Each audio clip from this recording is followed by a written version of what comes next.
ജീവിതം മറന്ന് ജീവിക്കുന്നവരെക്കുറിച്ച് ഇന്ന് സംസാരിച്ചാലോ? അൽഷിമേഴ്സിനെ കുറിച്ചല്ല, ജീവിക്കാൻ മറന്ന് ജീവിക്കുന്നവർ.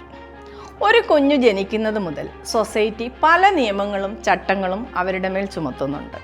കൂടാതെ ഇത് ചെയ്യരുത്, അങ്ങനെ പോയാൽ ജോലി കിട്ടില്ല, ഈ കോഴ്സ് മാത്രമേ മതിയാകൂ. ഒടുവിൽ അതിൻ്റെ ഇഷ്ടങ്ങളോ സ്വപ്നങ്ങളോ ആരും ചോദിക്കുകയുമില്ല, അടിച്ചമർത്തുകയും ചെയ്യും. പിന്നീട് അവരുടെ ജീവിതം വെറും ജോലി, ശമ്പളം, അവരുടെ വീട്ടുകാർ എന്നതിലേക്ക് ചുരുങ്ങും, കൂടെ സ്വപ്നങ്ങളും ആഗ്രഹങ്ങളും.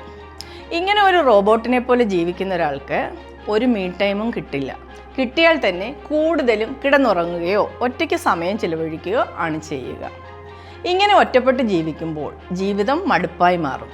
ജീവിതത്തിലെ വിഷമങ്ങളുടെ ഭാരം നമ്മൾ ഒറ്റയ്ക്ക് ചുമന്ന് പിന്നീട് അത് സ്ട്രെസ്, ആങ്സൈറ്റി, ഡിപ്രഷൻ എന്നിങ്ങനെയുള്ള അവസ്ഥകളിലേക്ക് എത്തിക്കും. തുറന്ന് സംസാരിക്കാൻ അവസരം ലഭിക്കുന്നില്ല. ആരോട് സംസാരിക്കും? എൻ്റെ വിഷമങ്ങൾ ആർക്കും മനസ്സിലാകില്ല എന്നാണ് ഇത്തരം ആളുകൾ വിചാരിക്കുന്നത്. എങ്കിൽ തെറ്റി. കാരണം ഒരു പ്രൊഫഷണൽ സൈക്കോളജിസ്റ്റിന് നിങ്ങളെ മനസ്സിലാക്കാൻ സാധിക്കാം.